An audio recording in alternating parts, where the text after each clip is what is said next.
Every gamer has a first gaming memory. It may have not been their actual first exposure to video games, but these early memories often form our taste in games today, and are cherished because of that. For some, their first gaming memory may be playing an addictive game at an arcade, running around the castle grounds in Super Mario 64, or even just bowling with their family in Wii Sports. Since I'm a big Nintendo guy, you may expect that my first gaming memory involved Mario, or maybe even Zelda or Kirby. And you'd be absolutely wrong. The first Nintendo console I ever owned was a DS Lite, and I didn't get that until I was 7. Before that, aside from the V-Smile, if that even counts, the first two consoles I ever played were my dad's PlayStation 1 and 2. It was pretty interchangeable. My twin sister and I played quite a few PS1 and 2 games when we were younger, but even before we touched the DualShock controllers ourselves, I remember watching my dad play a few games from time to time. And there's one game in particular that I remember watching him play, which in fact is the earliest gaming memory that I can personally recall. It was a game about a funny-looking guy who jumped on crates and spun a lot to kill enemies. I later played the game myself. It was one of the first video games I really got into. I'm sure you've guessed it by now. This game was, of course, Eminem's Shell Shocked. Wait, what's a Crash Bandicoot? Yep, that's right. I didn't grow up playing a single Crash game, and I still haven't. But I did grow up with a really weird M&M's game trying to copy the same kind of gameplay. And I think this game is partially to blame for my love of the M&M's brand. I have a lot of merchandise based on the M&M's spokes candies, and have watched a whole lot of M&M's commercials. Like with VeggieTales or Mario, I know a lot of useless facts about the brand and have annoyed my family with it from time to time. My great aunt will occasionally recall this time my family came to visit her and my uncle for vacation, and how I would not shut up about M&M's for the whole trip. I am a nutcase. Preferably a peanut case though, I don't like almonds very much. The point is, I owe a lot of my weird interests to Eminem's Shell Shocked, which is really odd. I do have a lot of fond memories playing the game, but over the years I've realized that it's not very good. A few people on YouTube, such as Ant Dude, have covered this game before, and it seems that no one really likes it. I haven't played the game much in recent years, and while I know my nostalgia definitely plays a part in my fondness for the game, I don't remember it being that bad, but those who have played Shell Shock seem to find it massively inferior to Crash Bandicoot, and write it off as just another bad licensed game. And you know what?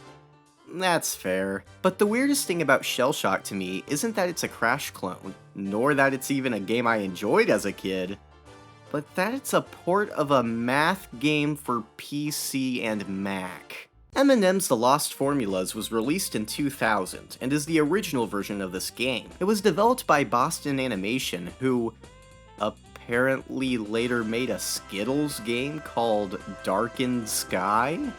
I guess I'll have to cover that game another time. In contrast to Shell Shocked, people who have played The Lost Formulas seem to really like it, although it must also be said that not nearly as many people seem to talk about that version either. For years, I've been curious about The Lost Formulas. Is it really better than Shell Shocked? And now that I'm older and have a more critical eye, is Shell Shocked even as good as I remember it? After all, there have strangely been a good number of M&M's games, and most have the reputation of being very bad. And trust me, their reputation is earned. I've played Eminem's Kart Racing and Beach Party, and they are not good. Eminem's Break'em was pretty decent though, but I should probably save that for a different video. Anyway, I thought that since I have a unique perspective on the Lost Formulas and Shell Shocked, it could be fun to play both versions back to back and find out the answers to these questions. So, let's jump in and find out if this odd Eminem's game melts in my mouth, or if it melts in my hand.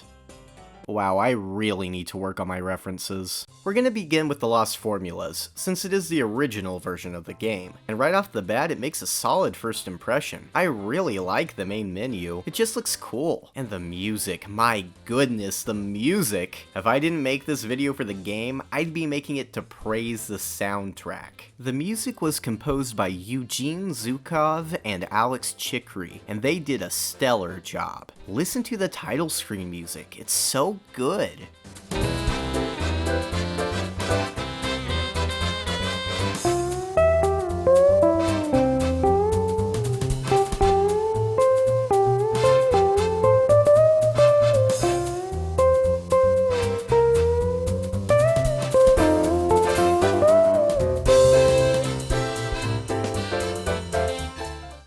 One complaint I do have with the music though is that it doesn't loop, so in many levels there will be several seconds of silence before the track repeats. The worst offender by far is the first zone of Pack It In, where the silence overstays its welcome and is really distracting.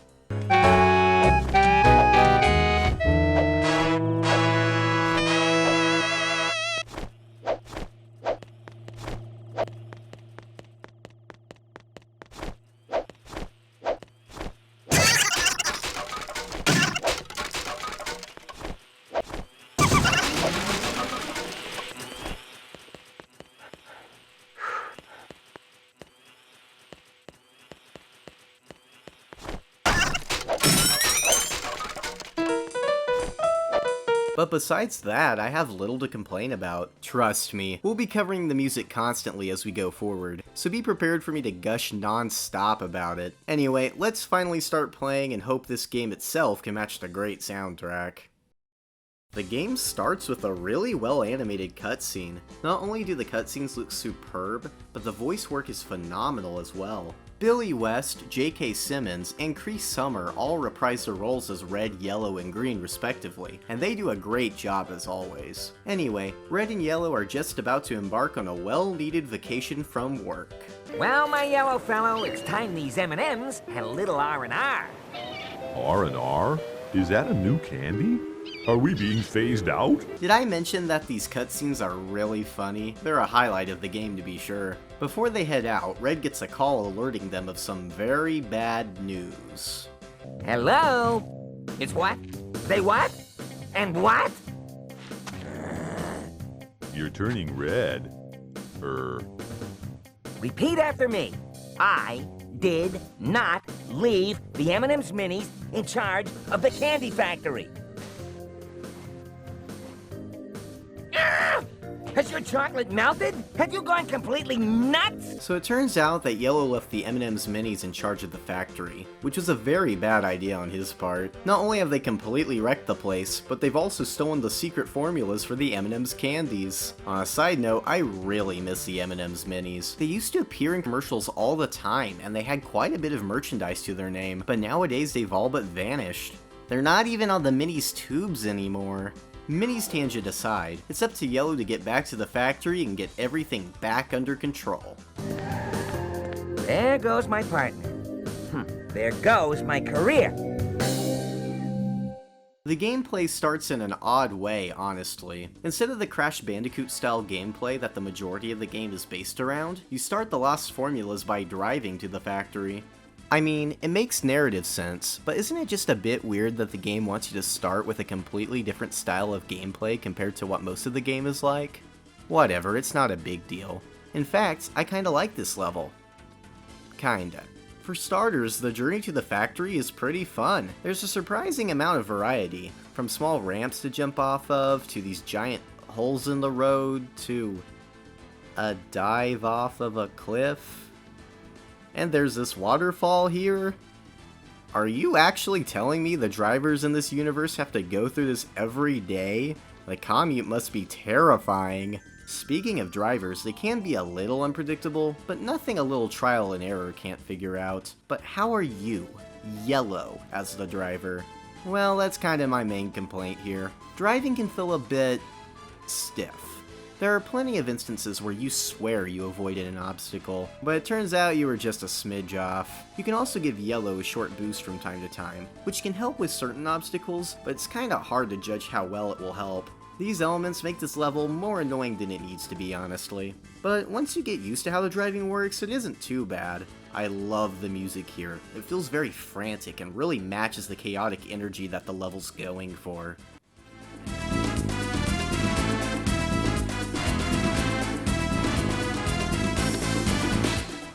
And the music in the Mass Zone portion of this level is a great bop itself.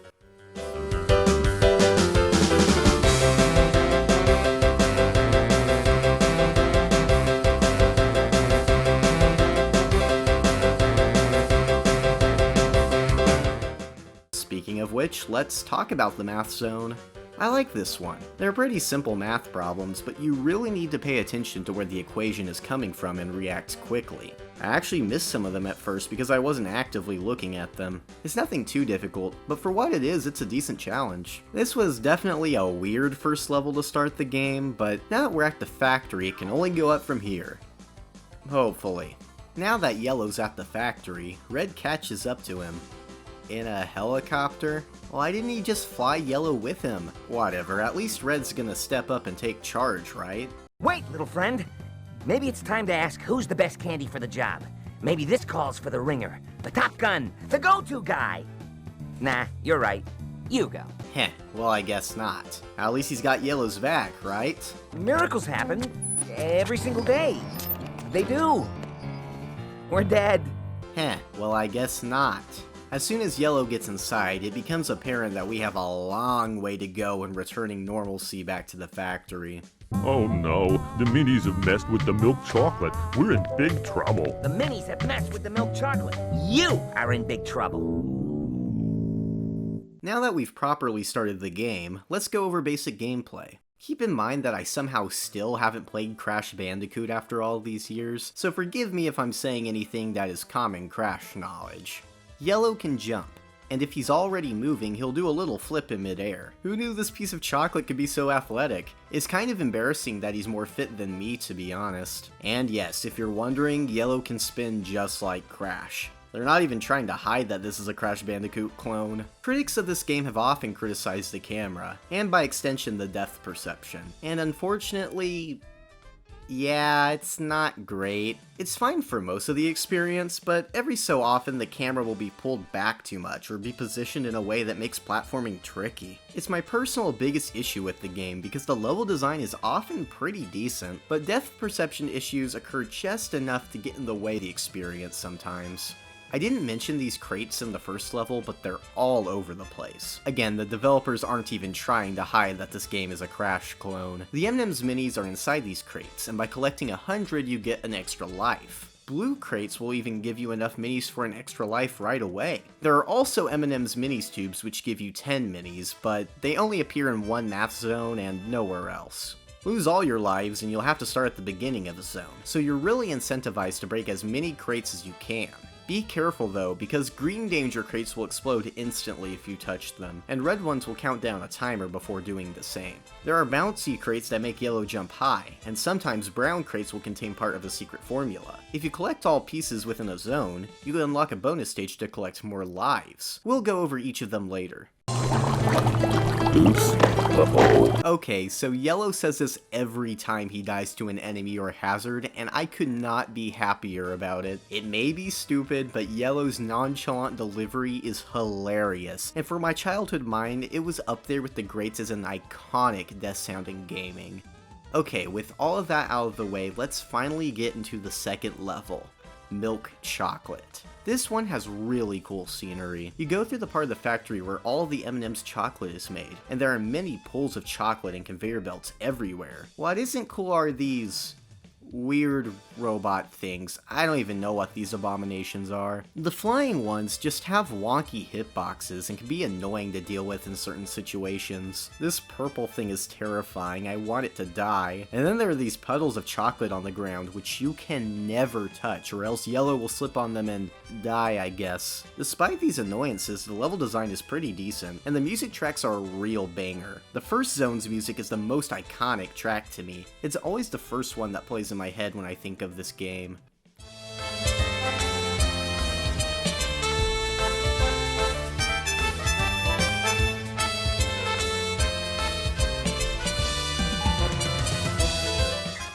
But the end zone song is really good too. It keeps the same energy as the last track, but gets a little more bombastic.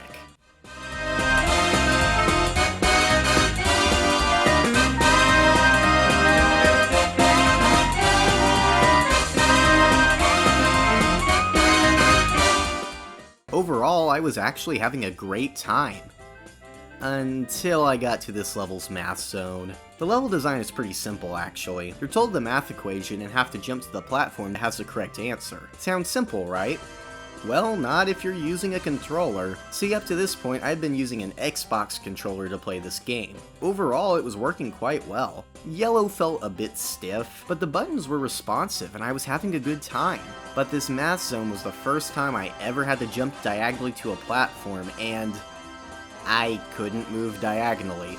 I couldn't figure out what I was doing wrong. There were a few times where I accidentally succeeded, but the majority of the time I kept falling into the chocolate pool below over and over and over again, getting game over after game over. I was very frustrated, especially since I didn't remember having much trouble jumping diagonally in the PS1 version. But then, just as I was about to give up, I decided to try the keyboard controls, and what? Yellow can move diagonally? The legends were true! So what does this mean? Well, it means that the developers did not properly program the game to register diagonal movements on an analog stick. I tried to use the D-pad on my Xbox controller instead, but the game didn't recognize any inputs. And even though this game supports custom button mapping, for some reason you can't map the controls for movement. All this to say, if you decide to play the Lost Formulas, I strongly suggest you use the keyboard controls. I was a little hesitant to use them at first, but the diagonal movement really makes all the difference. And for what it's worth, I think the game feels much better this way. A lot of the stiffness isn't as apparent with the keyboard, and I think the game was probably designed around them.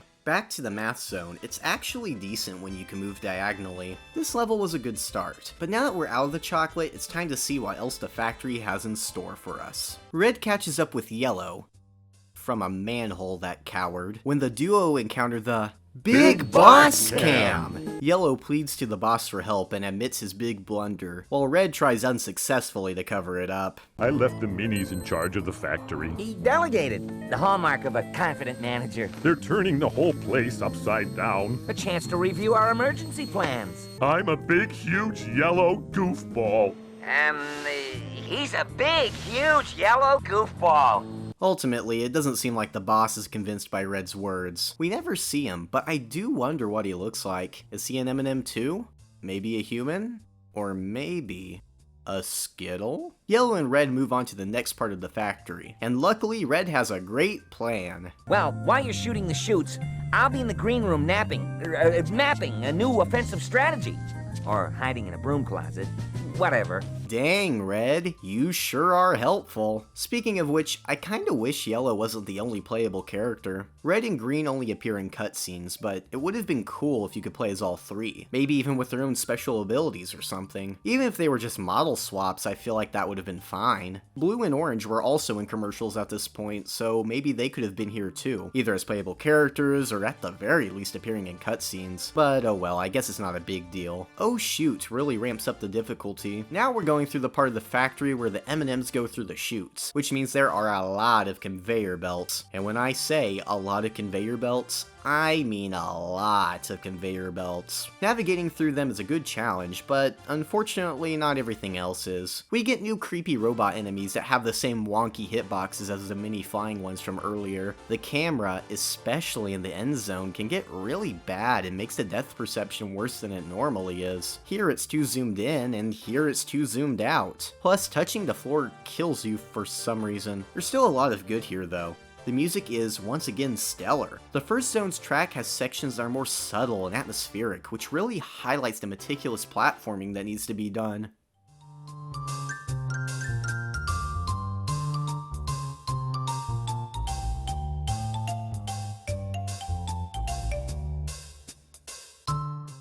The End Zones track, on the other hand, takes a big band approach and matches the danger around Yellow with these pushy platforms and tricky platforming near the end.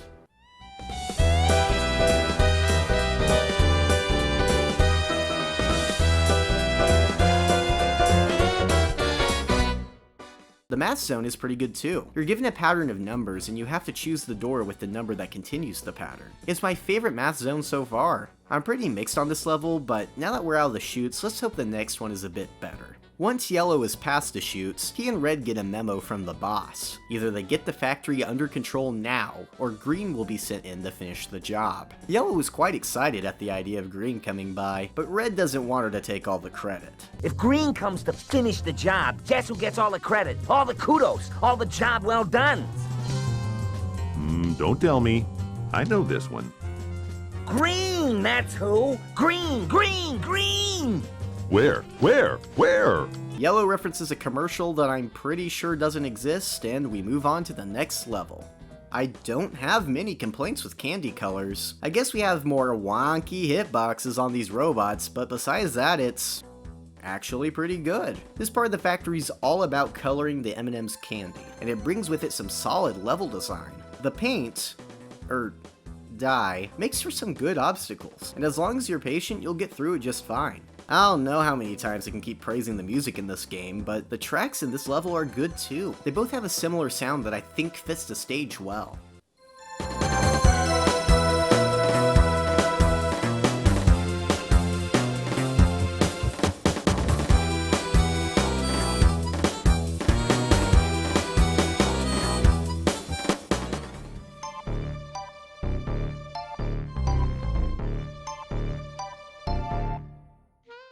The math zone is just okay though. I like how you color the M&Ms as you move the platform to each number, but it's a bit slow. Regardless, I still think Candy Colors is the best level in the game yet. Here's to hoping the next one can keep the same level of quality. Ha ha ha ha. Okay, I'll move on. Green finally shows up and has an interesting interaction with red and yellow. Where are your hard hats? I have an unusually hard shell. Please, never say that again. I left my hat in the executive lounge. While you were collecting the trash? When I want comments from the peanut gallery, I'll fill out a purchase order. That reminds me. Which of you ordered the inflatable power nap sofa with dual cup holders and miracle foot massage? That was him! Seriously, these cutscenes are hilarious. I love them. Green tells Yellow she'll be timing his performance, Yellow tries to tell a story about his childhood that we never get to hear, and we're off to the next level. After getting a quick taste of it in the previous level, Stampin and Sortin is completely a side-scroller. Now, I understand that Crash Bandicoot has these, but regardless, I was a little worried about how it would feel. For the most part, I liked this level, but it has a few annoyances. This is the part of the factory where crates of M&Ms get, well, stamped and sorted. That's the name of the level. The controls feel pretty good for the side-scrolling gameplay, and overall it's a decent level, but I do have a complaint that makes this one a bit tedious. And that would be some of these jumps. They're a bit tight, and falling means you have to do some previous sections over again. It's not a deal breaker or anything, but it did add quite a few minutes to my playtime. The music is good. Not my favorite track in the game or anything, but it's nice to listen to.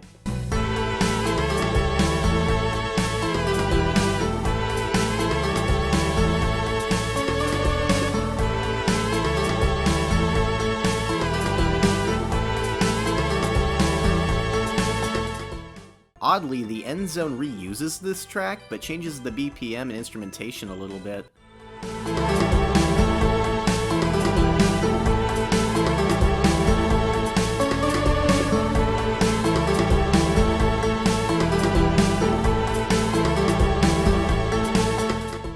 That hasn't happened before, but I don't mind. The math zone for this level is weird. Yellow is pushing a wheelbarrow for some reason. Why does he have a wheelbarrow? There's nothing in there. Anyway, you have to move Yellow to the correct door to answer the math problem. It reminds me of the math zone from the first level, albeit controlling worse. This was a good change of pace, but I hope we can return to the regular gameplay now. The 2D stuff isn't bad, if anything it's less janky than the 3D stuff, but I think the 3D stuff has a lot of potential. Candy Colors really proved that, and I want to see more levels like it. Green is impressed by Red and Yellow's, mostly just Yellow's, performance, but Red, who has apparently been stamped with M's multiple times, doesn't listen and thinks they're about to get fired. They can't fire me.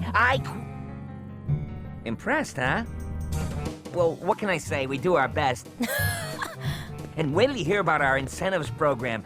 Forget stock options. Snack options are where it's at. Sometimes that candy amazes me. Bruh, Red's taking credit for Yellow's work and I will not stand for it. And then this exchange happens. Okay, Yellow, pack it in. Huh?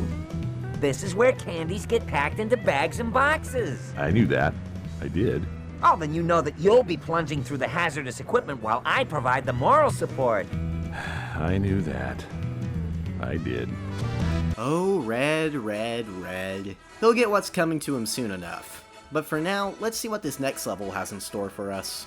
I'll be Frank here. You're not Frank, you're Donald. Shut up. Pack It In is exactly what I was hoping for when it comes to building off of what Candy Colors did.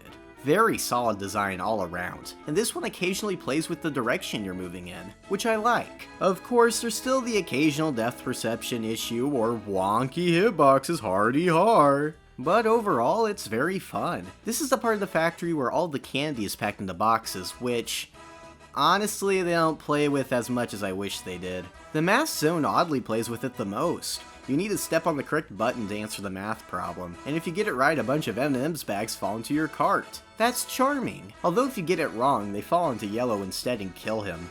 That's terrifying, but funny. And once again, the music delivers hard. Both tracks go for a swing style, and it's music to my ears.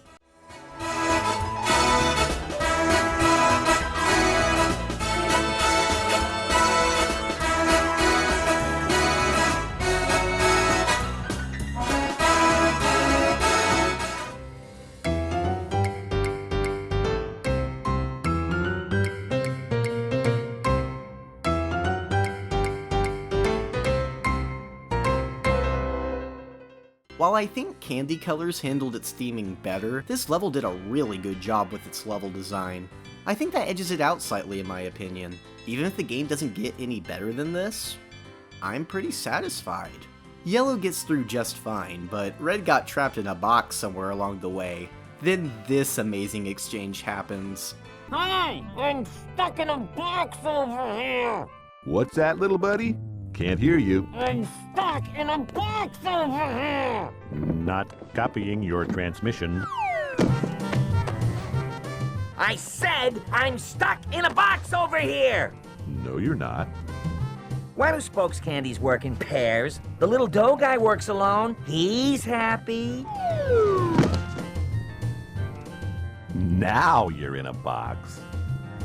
Now I'm in a state of emotional despair. There's a difference. Well, that's what you get, Red. After that hilarious scene, Green says that she has one last test for Red and Yellow. Red tries to sound smart, it doesn't work, and Yellow drives the forklift into the warehouse. I don't have much to say about this level. Warehouse Woes is really short, and I mean really short. I didn't have much trouble with it, and I beat it in under 6 minutes. In this level, Yellow drives a forklift, and it controls just like the car from the first level. And while it's decent, I don't think it's as good as the first level. Get Out of Town had all these crazy drivers to avoid, and a lot of ramps and big drops. This level is very tame in comparison. I guess it's a bit more cramped since it takes place in the warehouse portion of the factory, but it wasn't that hard.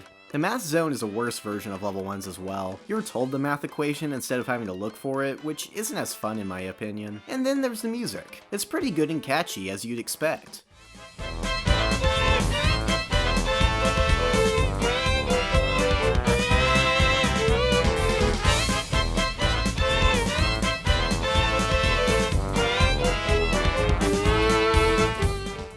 But unlike every other level so far, only one track plays across all 3 zones. There's not even a second variation like in Stampin and Sortin. It's hard to complain when this game has given us so many bangers, but it is just a tad disappointing. Don't get me wrong, Warehouse Woes isn't bad, but it is a bit underwhelming. But we're about to head to the final level, so let's hope the Lost Formulas ends on a high note. Yellow tumbles off the forklift, and Green finishes up her report.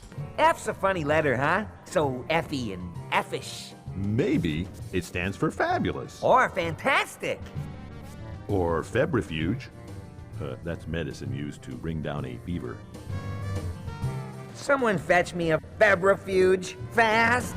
Another funny cutscene for sure, although I'm a bit confused now. Previously, it seemed that Green was actually impressed by all that Red and Yellow, mostly just Yellow, have done so far. But here it seems like they completely failed in her eyes. Just a weird inconsistency. But at the end of the day, I'm trying to pick apart a plot for a Crash Bandicoot ripoff starring M&M's with math problems. So what's the real issue here? Red and Yellow now head to their final destination, the power system to the entire factory. But it turns out that the minis have messed up this place too. I can't say I'm shocked. Oh, I think you'll find a way. Can you say, charge it?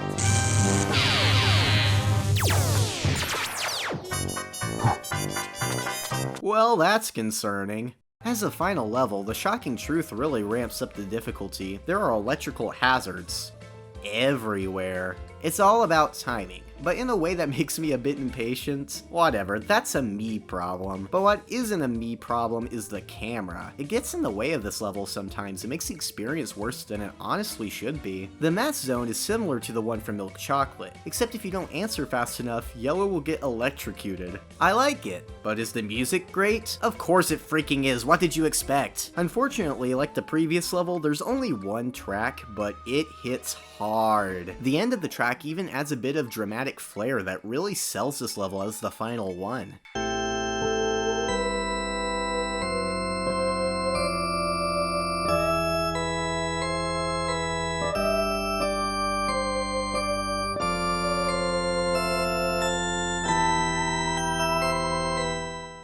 I'm glad the soundtrack ended on a high note if nothing else. Overall, the shocking truth is a bit of a frustrating end, but it's hard to be too upset. After all, I ended up enjoying a fair bit of the game, more than I expected in fact. But this is definitely not one of my favorite levels to go through, and it ends rather abruptly at that. After that abrupt end, Red and Yellow finally get to enjoy their vacation on a cruise ship. A line from Yellow implies they got fired though, so I guess those F's really added up. And unfortunately for Red, Yellow put certain somebody's in charge of the ship.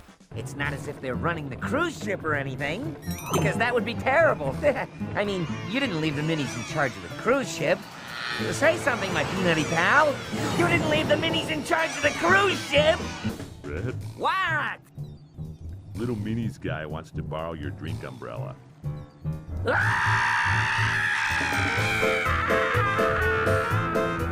The credits roll and the game ends. But before I give my thoughts on the lost formulas, let's cover the bonus stages real quick. As I mentioned earlier, collecting all the secret formulas in a stage unlocks a bonus stage. Losing all your lives ends the stage, and the challenge can be difficult, but if you make it to the end, you can rack up a lot of extra lives. Here they are from worst to best. The surfing stage is not very fun. The surfing controls are just too awkward, although it's really funny to watch. Once again, I must praise the music here. I really like the bongos.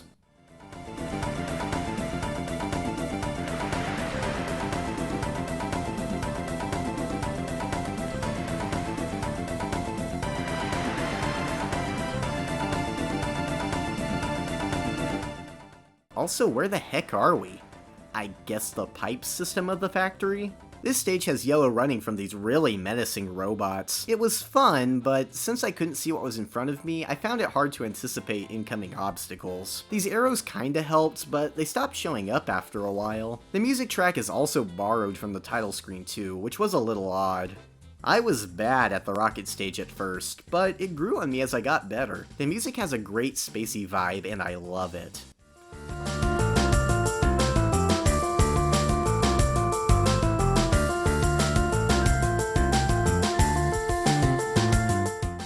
With all that said, I must question how this is in the factory. The giant robots I understand, because the minis probably built them, but how in the world are we in outer space? And why is there a rocket in the factory anyway? The train stage is really good, and is all about timing your jumps. I like it, but there's not much else to say. Besides the music, of course. It sounds very toyish.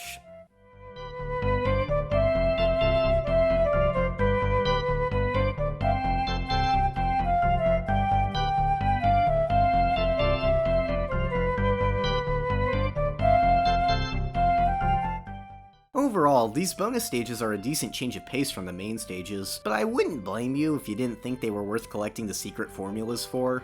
I was so tired of searching for them at the end, and since I already played all of the possible bonus stages, I ended up skipping them completely for the final level. So now that I've played the whole thing, what did I think of the lost formulas? I honestly really liked it. Sure, it's far from the most polished game in the world, and it has zero shame in trying to rip off Crash Bandicoot, but as Crash clones go, I think there was clearly a lot of effort put into it. The cutscenes are funny and well animated, the factory levels make you feel like you're in an actual chocolate factory, and of course, the music is phenomenal. The math stuff isn't even half bad either. I think the team behind this game really cared about making a quality product, and it shows.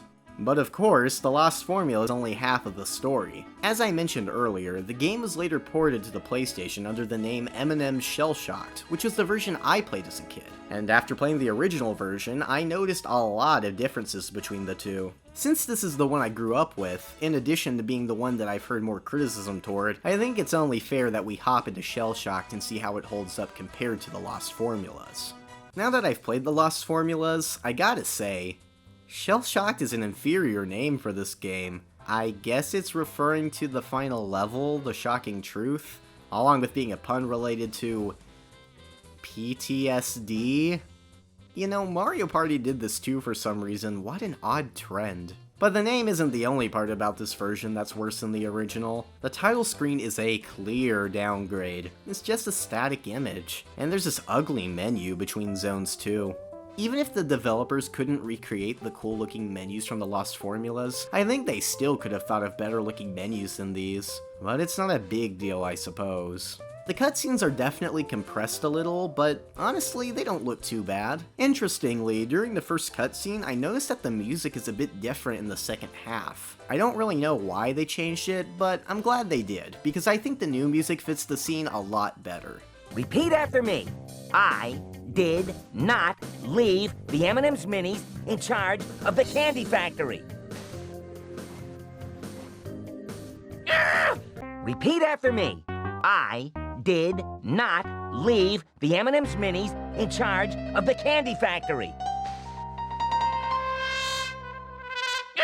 Speaking of music, it transitioned over to PS1 very well, and the tracks properly loop now, which is definitely an improvement. The only nerf I found was that the Shocking Truce track drops the dramatic part that I loved so much, which sucks. Besides that, however, the music's just as good, which I'm very happy about. The changes in Shell Shocked become apparent as soon as you begin the game proper. This version of the game has these loading screens that, while providing nice new artwork, can often take ages to load. It's not a big deal, but I miss how fast and snappy the Lost Formulas loading screens were. The level design in Get Out of Town is very different. No holes to jump over, and considerably more annoying cars. Their patterns are harder to predict than the cars in the Lost Formulas, which isn't exactly a good thing. The drive to the factory isn't nearly as interesting either. I mean, there's still this big jump right here, but that's about it. The controls feel a bit worse in the driving sections compared to the original. In the Lost Formulas, they felt a bit stiff, although with keyboard controls in mind, they felt alright on the whole. Here, the controls feel a little too loose sometimes. It's just harder to be as precise, which makes dodging oncoming cars and other obstacles more of a chore. You also can't boost anymore, but the levels change to where you'd never need it anyway, so I'm okay with that. What I'm not okay with, however, is the new sound effect that plays when you break a crate. In the Lost Formulas, it was a pleasant little sound of the minis cackling. But here, well, just listen.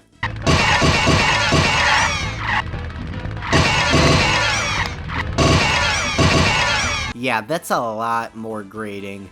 I don't know how this didn't drive me crazy as a kid. Shell Shocked eschews the math zones from the original in favor of new boss fights. It sounds like a fine idea on paper. In fact, it feels more like a proper video game this way. In practice, however, I'm a bit more mixed. Get Out of Town's new bosses are these motorcyclists that try to get in Yellow's way while he's driving. They're just more annoying vehicles to avoid, but at least this cow attacks one of them, that's pretty funny. If you couldn't tell that this version looks worse than the original, then I think Yellow's model is a real eye-opener. Or should I say eye-closer? I mean, look at him! He doesn't even have his idle animation anymore, making him appear really lifeless. The pause screen is worse too. I mean, what is this font? Unfortunately, movement feels worse too. And honestly, I think that has more to do with the fact that the Lost Formulas movement was made with keyboard controls in mind. It just doesn't translate well to the DualShock, unfortunately. At least analog controls will let you move diagonally this time. The frame rate is also pretty inconsistent. The original version was pretty smooth, all things considered, but this just feels terrible sometimes. Far from the worst frame rate issues I've ever seen, mind you, but it does get in the way of movement, unfortunately. The level design in Shell Shocked can be very different compared to the original levels in the Lost Formulas. There are a lot more differences than I expected, in fact. Most aren't really worth covering, but it often comes down to interesting set pieces from the original versions being removed and more annoying enemy placement. While there are a few fun ideas here and there, I overall prefer the Lost Formulas versions of these levels more. Oops. Uh-oh. How did that happen? Okay, but let's hold off on the negatives for a second. Sometimes in brown crates there are now these power-ups that yellow can use. The best one is easily the hard hat, which allows yellow one hit without dying. In a game with wonky hitboxes, this power-up is very much appreciated. Not the biggest fan of the other two though. The spring is okay. It makes yellow jump higher for a limited time, although it feels extremely situational. And I don't like the running shoes at all. They make yellow run faster, but that can only be a bad thing in this game. Still, I'm glad they added these. Seriously, the hard hat can be a godsend sometimes. The new boss fight in Milk Chocolate is with this spiky green thing. I don't know what else you want me to say here, it's a spiky green thing. Anyway, you have to get chocolate to drop on the boss while jumping from platform to platform. It's okay, I guess. Not much to say with Oh Chute, except that the problems this version has make the level even more annoying to play than in the original. This section here is flat out terrible now. I noticed while playing this level that Shell Shock tries to play with the different types of enemies more than the Lost Formulas did, which I appreciate. You got those creepy purple things doing all kinds of flips and kicks. These flying robots sometimes carry a string of crates with them, and even Milk Chocolate had these red things showing up more. This is both a positive and a negative. On one hand, enemy encounters are definitely more interesting, but on the other hand, the wonky hitboxes, I'm so tired of saying that, make many parts of the game way more annoying than they were in the Lost Formulas. The boss fight of this level is the best so far, albeit pretty short. You run towards the screen again, which I'm not a big fan of, but whatever, and you need to time these bomb crates just right to damage the robot chasing you. Not a bad encounter, I gotta say. Oh, and since I don't know where else to mention this, the red bomb crates got a redesign in Shell Shocked. Instead of saying danger like the green ones, they now have a bomb symbol on them. I think I prefer this design honestly, but at the end of the day, it doesn't really matter. Thankfully, candy colors isn't hurt too much in this version, although these platforms don't move anymore, which is a bummer. I noticed these robots are colored differently in this level, which is neat, I guess. Oops. Uh-oh. What do you mean that killed me? You could jump down there in the original version. The boss is essentially a harder version of the boss from Milk Chocolate. Pretty decent, I guess.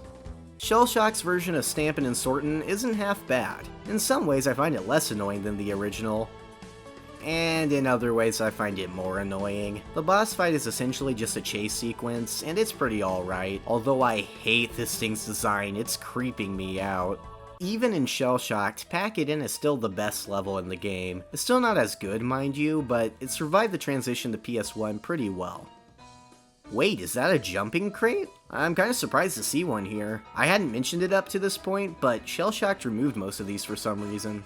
The boss fight is kinda interesting too. It reuses the cart stuff from the original version's math zone, but now you need to press the right button to avoid the obstacles. Definitely my favorite boss fight so far. I will never complain about the easy difficulty of the original Warehouse Woes again. Shell Shock's version of this level is way harder. Not only does the forklift control worse, but the designers went overboard on all these danger crates and metal crates. This level is really annoying in this version. The boss fight is all about avoiding even more of these crates. Whoop-de-freaking-do.